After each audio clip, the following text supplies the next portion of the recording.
सभी को जय यीशु। आज हम लखनऊ धर्म प्रांत के युवा इस 40 काल में प्रभु के उसी दुख भोग को याद करते हुए उसी क्रूस मरण पर मनन चिंतन करते हैं।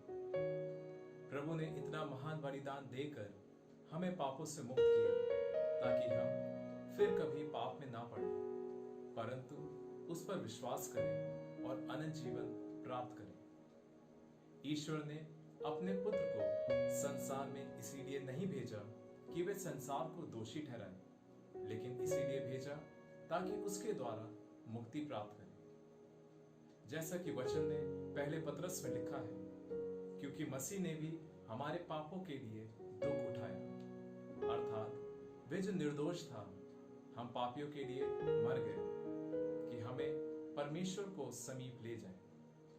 शरीर के भाव से तो वे मारा गया, पर आत्मा के भाव से जलाया गया।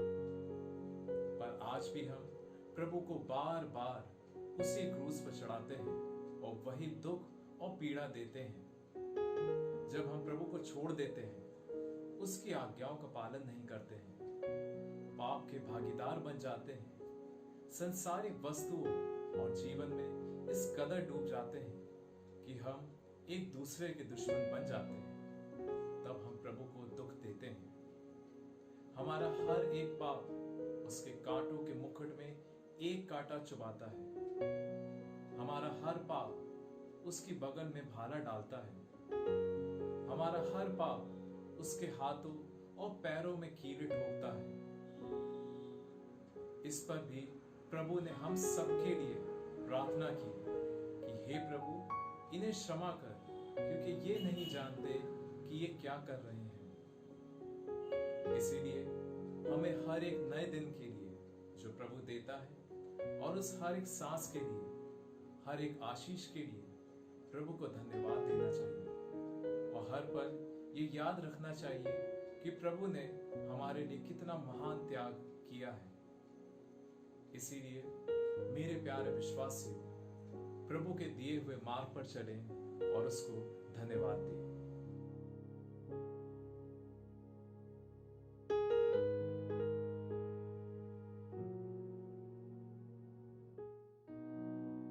सभी को जय यीशु। मैं Ashita Rachel bright Lucknow diocese से आपके सामने उपस्थित हूँ। तो सवाल है कि लेंथ यानी चालीसा क्या है और इसका महत्व और असली मीनिंग क्या है। क्या इसका मतलब सिर्फ ये है कि 40 दिन उपवास करना और अपनी फेवरेट चीज़ों को छोड़ दें? नहीं, इसका असली मीनिंग ये तो नहीं। ये तो वो पवित्र 40 दिन है जो परमेश्वर ने खुद ठहराया। इन 40 दिनों में वो सिर्फ प्रार्थना करते थे और अपने पिता से अपना बॉन्ड और स्ट्रॉन्ग बनाते थे। हमारे पास भी मौका है इन 40 दिनों में कि हम अपनी पूरी लाइफ को बदल सकते हैं और पूरी लाइफ अपने पिता को सौंप सकते हैं, अपनी पूरी लाइफ को पूरी तरह से बदल सकते हैं। तो असली उपवास है क्या? असली उपवास ये नहीं है कि हम सिर्फ भूखे रहें, बल्कि असली उपवास है जब अपने मन में से अपनी सारी बुराइयों को निकाल देते हैं। अगर हम किसी को बहुत लंबे समय से क्षमा नहीं कर पा रहे तो हम उसको क्षमा कर देंगे, तो वो होगा हमारा असली उपवास। हम किसी के लिए अगर बुराई सोचते हैं, अगर हम वो छोड़ देंगे, तो होगा हमारा असली उपवास। ये पवित्र 40 दिन ऐसे ही पवित्र नहीं है, ये पिता ने खुद ठहराया है और ये हमारे लिए वो 40 दिन है जो हमारी लाइफ बदल सकते हैं। सिर्फ उपवास करना चालीसा नहीं, क्योंकि परमेश्वर की आज्ञाओं को मानना चालीसा है। अपने मन के अंदर की बुराइयों को निकालना उपवास है। तो अपनी लाइफ को हम बदल सकते हैं पूरी तरीके से, अपने परमेश्वर से प्रार्थना द्वारा अपना बॉन्ड बना के, क्योंकि प्रेयर ही ऐसी चीज़ है, प्रार्थना ही ऐसी चीज़ है जो हमें अपने प्रभु से जोड़ती है और सिर्फ प्रार्थना ही हमें बदल सकती है। इन 40 दिनों में हम अपने पूरी जीवन को बदल सकते हैं। क्यों ना हम अपने जीवन को बदलते और इस चालीसा का महत्व हम भी जाने, पूरी दुनिया को बताएं कि कितना पवित्र और पवित्र से भी पवित्र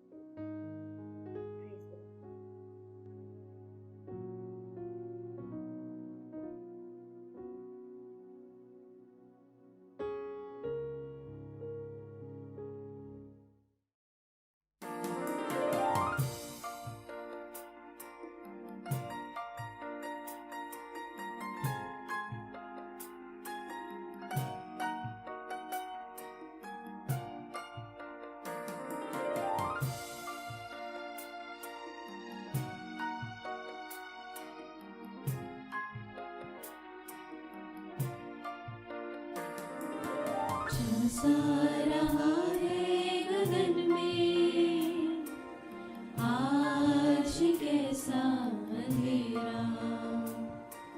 झलसा रहा है गगन में, आज कैसा अंधेरा। कहाँ छिपे हैं चंदा सूरज, कहाँ छिपे हैं चंदा सूरज, कहाँ छिपा है सवेरा, कहाँ छिपा है सवेरा।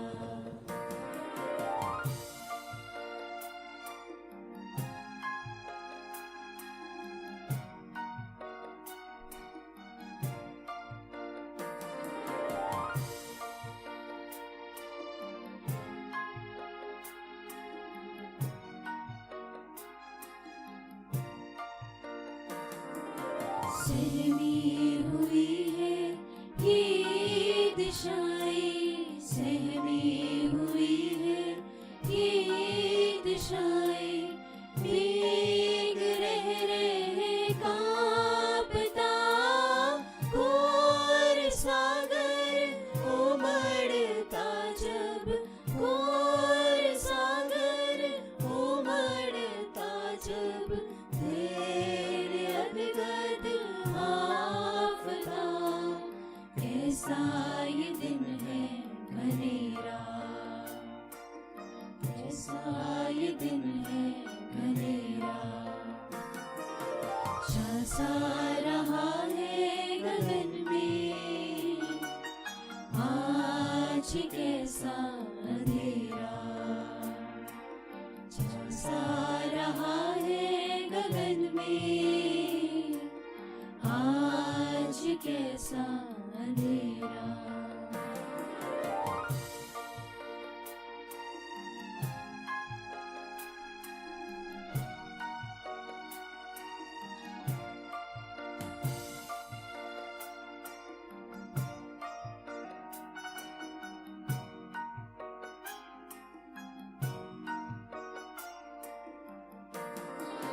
फट गया मंदिर का पर्दा, फट गया मंदिर का पर्दा।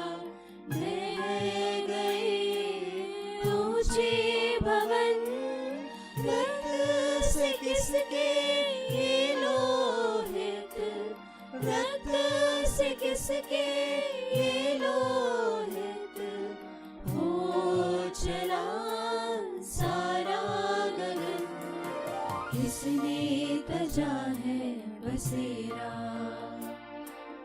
किसने तजा है बसेरा।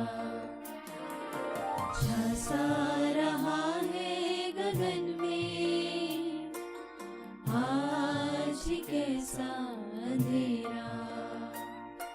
झलसा रहा है गगन में, आज कैसा अंधेरा।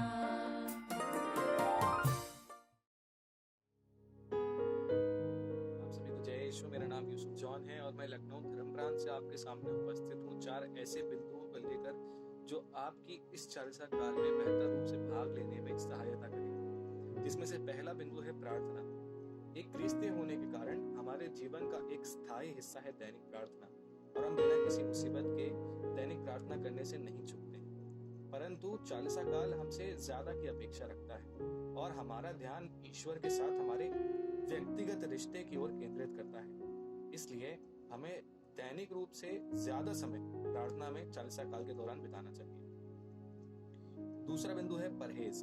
परहेज हमारे सामने चालीसा काल में भाग लेने का एक अद्भुत अवसर प्रदान करता है, क्योंकि जब हम कोई ऐसी चीज त्याग देते हैं जो हमारे हृदय के करीब हो, या फिर कोई ऐसी चीज जिसने हमें जकड़ रखा हो, जैसे कि पाप, मोबाइल फोन्स, लड़ाई झगड़ा, नशा या फिर ऐसे और चीजें, तो इस चालीसा काल जब हम इन सब चीजों को त्याग देते हैं तो हमें बलिदान का एहसास होता है।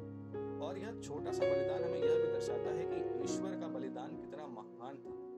इसलिए हमारा लक्ष्य यह होना चाहिए कि इस चालीसा काल के दौरान इन सब चीजों से हम दूर रहें और आदत डाल लें, ताकि इस चालीसा काल के बाद अपने जीवन को इन पापों से, इन बंधनों से दूर रहकर हम सत्य प्रतिज्ञता के साथ अपने जीवन को गुजारें। तीसरा बिंदु है पश्चाताप।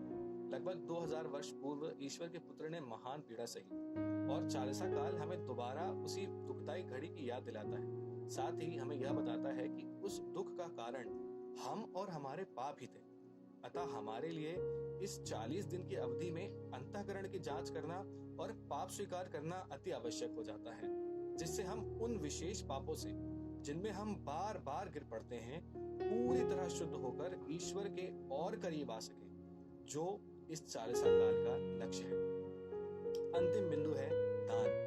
संत मत्ती की पुस्तक में जब एक नवयुवक ने प्रभु यीशु से कहा, प्रभु मैं सारी आज्ञाओं का पालन करता हूँ, मुझ में क्या कमी है, तो प्रभु ने दान करने के महत्व को दर्शाते हुए उससे कहा, तुम्हारे पास जो कुछ है सब बेचकर गरीबों में बांट दो और स्वर्ग में तुम्हारे लिए पूंजी रखी रहेगी। हमारे जीवन भी उस युवक की तरह ही है। हम आज्ञाओं का पालन तो करते हैं, परंतु दान करने के अवसरों में कई बार चूक जाते हैं और सोचते हैं कि जब हम खुद सक्षम होंगे हम तब दान करेंगे, परंतु यह बात भूल जाते हैं कि हमारा ईश्वर हमारे दान की मात्रा नहीं देखता है, बल्कि यह देखता है कि हमारे हृदय में क्या भाव है। ठीक उसी प्रकार जिस प्रकार उस विधवा ने जो उसके पास था सब कुछ दान कर दिया था। तो आइए हम सब इस चालीसा काल इन चारों बिंदुओं पर मनन चिंतन करें और पाप और अधर्म से दूर रहकर पश्चाताप, परहेज, प्रार्थना और दान द्वारा ईश्वर के और करीब आ सकें और ईश्वर की कसौटी पर खरे उतर सकें।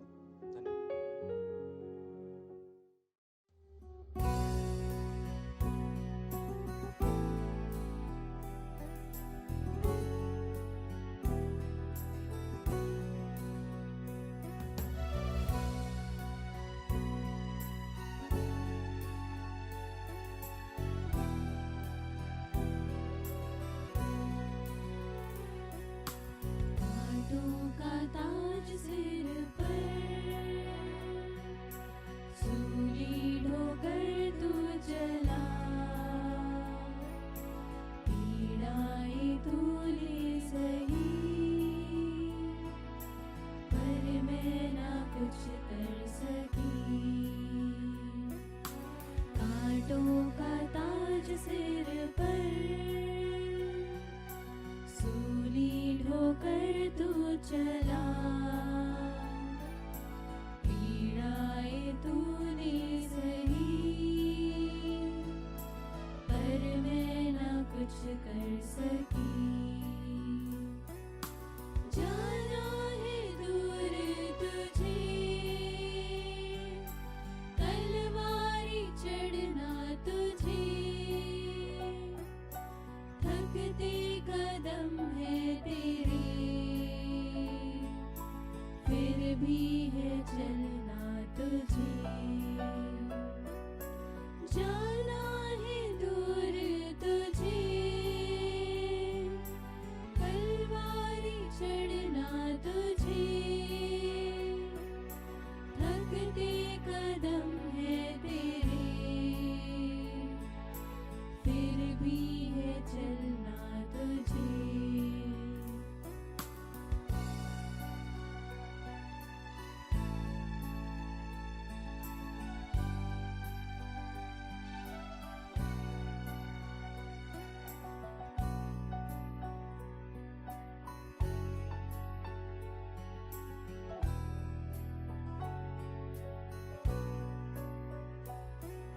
खबर सुनी जो तूने, मिलने तो दौड़े मुझे, धरती लिखा था तेरी, भूलेगी दुनिया नहीं। खबर सुनी जो तूने, मिलने तो दौड़े मुझे, रेतीली गाथा तेरी भूलेगी दुनिया नहीं। माँ मेरी तू है महान, जग में है तेरा सम्मान, तेरे जैसे माँ नहीं, तू रानी संसार की। माँ मेरी तू है महान, जग में है तेरा सम्मान, तेरे जैसे माँ नहीं, तू रानी संसार की। कांटों का ताज सिर पर, सूली ढोकर तू चला,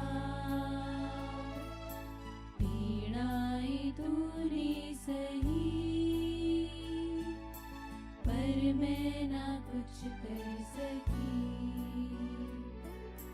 कांटों का ताज सिर पर, सूली ढोकर तू चला, पीड़ाएं तूने सही, पर मैं ना कुछ कर सकी,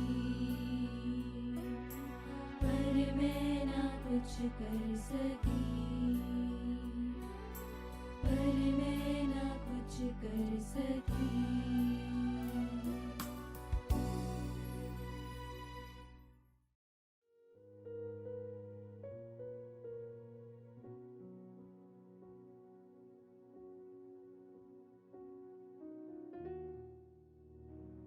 ख्रिस्त में मेरे प्यारे भाइयों और बहनों, पुण्य शुक्रवार के दिन हम लोग प्रभु यीशु ख्रिस्त का दुख भोग और मरण का स्मरण करते हैं। जब प्रभु यीशु ख्रिस्त क्रूस पर मर जाते हैं, उसके बारे में हम लोग मनन चिंतन करने लगते हैं। बहुतों को बड़ा दुख होता है, बहुत सारे सवाल हम लोगों के मन में आ जाते हैं। हर साल हम लोग चालीसा काल के अंत में प्रभु यीशु ख्रिस्त का दुख भोग और मरण के बारे में मनन चिंतन तो करते हैं। उसके बाद हमारे जीवन में उसका क्या असर पड़ता है। उस दुख भोग और मरण के बाद जो कुर्बानी प्रभु यीशु ख्रिस्त ने दी थी, उसके बाद हम लोग अपने जीवन में किस प्रकार का बदलाव लाते हैं, इसके बारे में हम लोग थोड़ा सा मनन चिंतन करें।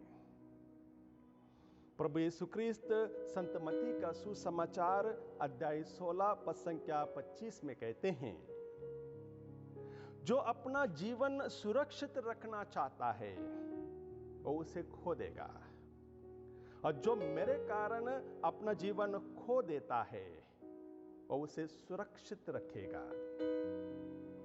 अपने जीवन में अपना मकसद को पाने के लिए, अपने देह तक पहुंचने के लिए, अपना मिशन कार्य पूरा करने के लिए हमें बहुत कुछ खो देना पड़ता है, त्याग देना पड़ता है। तब जाकर हमारा जीवन सुरक्षित बन जाता है। मिस्टर फर्नांडो 80 साल के बुजुर्ग बहुत बीमार हो चुके थे, मरने को थे। परिवार के लोग उन्हें एक नर्सिंग होम ले जाते हैं। शाम का वक्त था। उस नर्सिंग होम में डॉक्टर वहीं पर रुका करते थे अपने परिवार के साथ।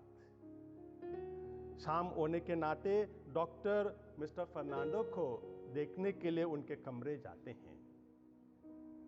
उनको देखने के बाद मिस्टर फर्नांडो बड़े दुखी होकर धीमे आवाज से डॉक्टर से पूछते हैं, doctor, I am afraid to die, tell me what lies on the other side.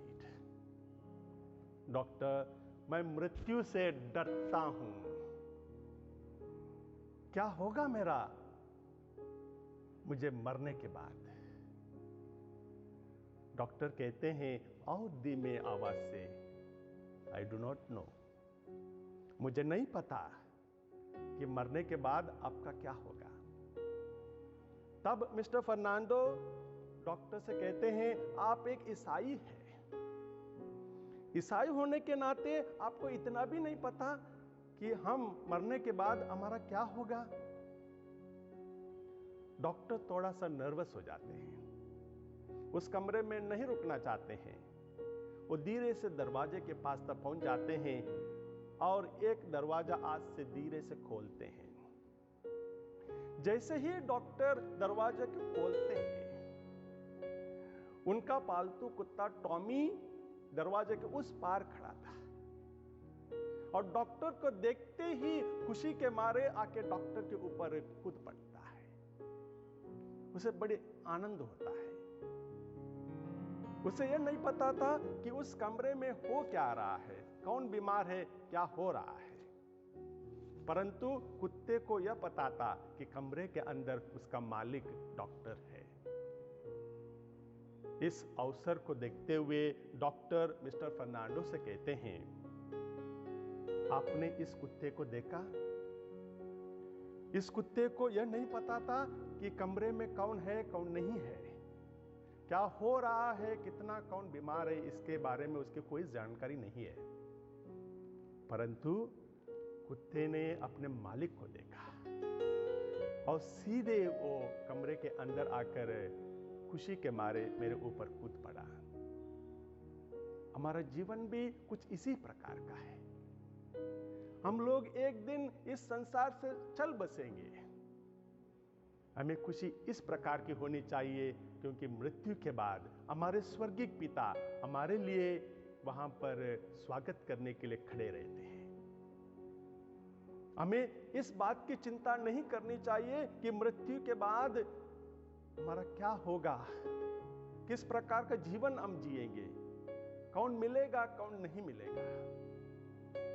जी हाँ प्यारे भाइयों और बहनों, बहुत सारे लोग इस बात को लेकर चिंतित रहते हैं, विशेष करके बुजुर्ग लोग, कि मैं मरने के बाद मेरा क्या होगा। हमें इस पर ध्यान देना चाहिए कि मैं मरने के बाद पिता के पास जा रहा हूं, वो मेरा स्वागत करता है। क्रिस्त में मेरे प्यारे भाइयों और बहनों, मृत्यु सिर्फ शारीरिक नहीं होती। हम इस दुनिया से चल बसने से पहले बहुत बार इस दुनिया में रहते ही मरते हैं। बचपन छोड़ना पड़ता है जब हम युवा बन जाते हैं, बचपन के लिए मरना पड़ता है। जब हम शादी कर लेते हैं, हमारा सिंगल लाइफ हमें छोड़ना पड़ता है। जब हम अपने नौकरी से रिटायर्ड हो जाते हैं, सालों से जो काम हम करते आ रहे थे उसे छोड़ना पड़ता है। कुछ नया हासिल करने के लिए पुरानापन त्यागना जरूरी है।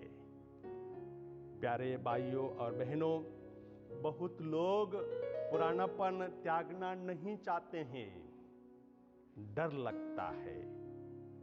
क्लास 12th के एग्जाम खत्म होते होते बेटा अपने माँ बाप से कहता है, मैं आगे की पढ़ाई के लिए दूसरा शहर नहीं जाऊंगा, आपको छोड़ना मुझे पसंद नहीं है, डर लगता है। जो ऑफिसर अपने ऑफिस में कंफर्टेबल फील करता है, प्रमोशन के लिए ट्रेनिंग का लेटर आ जाता है, वो रिजेक्ट कर देते हैं, जाना नहीं मानते हैं, क्योंकि एक तरह का डर लगता है कि जो पुराना कंफर्टेबल लाइफ है उसे छोड़ना पड़ेगा। जो व्यक्ति छोटी सी दुकान रखकर बिजनेस करता है, रिस्क लेकर आगे बढ़ना नहीं चाहता है, अपना बिजनेस को और बढ़ाना नहीं चाहता है, उसी छोटी दुकान में 50-60 साल तक बैठकर वहीं पर अपनी जिंदगी गुजारा करता है। क्रिस्त में मेरे प्यारे भाइयों तथा बहनों, बहुत लोग अपने जीवन में नयापन लाना नहीं चाहते हैं, हिचकिचाते हैं, पुराना ही जिंदगी जी लेते हैं। और 40 काल आ जाता है, पुण्य शुक्रवार आ जाता है, प्रभु यीशु क्रिस्त का दुख भोग मरण पर हम लोग मनन चिंतन करते हैं और वापस घर चले जाते हैं। जीवन में उसे किस प्रकार से लागू करना है इसके बारे में कभी सोचते नहीं है। परंतु अगर हम लोग बाइबल को खोलकर पढ़ें तो हमें यह पता चलता है कुछ महान व्यक्तियों ने अपने जीवन में कुछ हासिल करने के लिए, अपना मिशन कार्य पूरा करने के लिए अपना पुरानापन त्याग दिया है। हम जानते हैं मूसा को। मूसा मिस्र देश में एक राजकुमार थे और वहां से भाग निकलते हैं, एक चरवाहा बन जाते हैं और वहां पर ईश्वर उन्हें बुलाते हैं। दोबारा उन्हें मिस्र देश जाना पड़ा। इजरायली लोगों के लिए उनका अपने उस मिस्र देश से निकाल लाने के लिए उन्हें उनका लीडर बनना पड़ा। अपना पुरानापन उन्हें त्यागना ही पड़ा। एक नया जीवन उन्हें जीना पड़ा। कितने मुश्किलों का सामने करते हुए मूसा अपना जीवन को आगे बढ़ाते हैं। याद कीजिए राजा दाऊद को। राजा दाऊद भी एक छोटा सा चरवाहा था। अपने परिवार में अपने भाइयों में से सबसे छोटा था। उसके बाद एक योद्धा बनता है और गोलियत को मार गिराता है। आगे बढ़कर वो इजरायलियों का सबसे प्रसिद्ध राजा बन जाता है। प्रभु यीशु के बारे में भी कुछ इसी प्रकार का है। 30 साल तक, जब तक प्रभु यीशु क्रिस्त ने अपने मिशन कार्य शुरू नहीं किया था, जरूर प्रभु यीशु ने भी अपने जीवन में अलग अलग काम किए होंगे। अपना पुरानापन त्यागते हुए ईश्वर की इच्छा पूरी करने के लिए, आगे बढ़ने के लिए उन लोगों ने नयापन अपनाया है। जब हम लोग प्रभु यीशु क्रिस्त का क्रूस पर मरण का मनन चिंतन करते हैं, हम सबको याद आता है जैसे प्रभु यीशु क्रिस्त अपना अंतिम भोजन के बाद गेत्सेमनी बाग में चले जाते हैं। बड़े व्याकुल थे, दुखी थे, क्योंकि उन्हें पता था कि उन्हें दुख सहना होगा। और वे गेत्सेमनी बाग में घुटने टेकते हुए अपने पिता ईश्वर से दुआ करते हुए कहते हैं, ए पिता, इस प्याले को तुम मुझसे हटा ले, मेरी इच्छा नहीं, आपकी इच्छा पूरी हो। वही प्रभु यीशु क्रिस्त क्रूस पर टंगे हुए थे।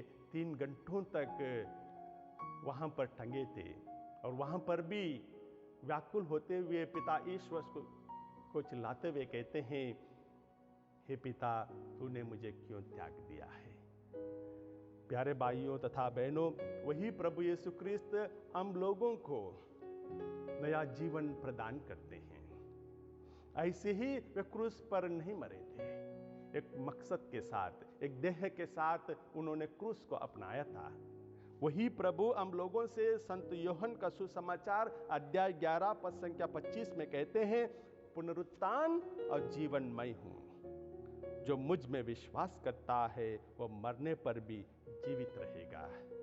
तो आइए प्यारे भाइयों और बहनों, हम क्रूसित प्रभु को नमन करें, क्रूसित प्रभु की आराधना करें और अपने जीवन में कुछ नयापन लाने के लिए कोशिश करें और एक अच्छा क्रिस्तीय जीवन बिताते हुए एक दिन स्वर्ग हासिल करें। आमीन। प्रभु आप लोगों के साथ हो। सर्वशक्तिमान ईश्वर पिता और पुत्र और पवित्र आत्मा आप सबों को आशीर्वाद प्रदान करें। आमीन।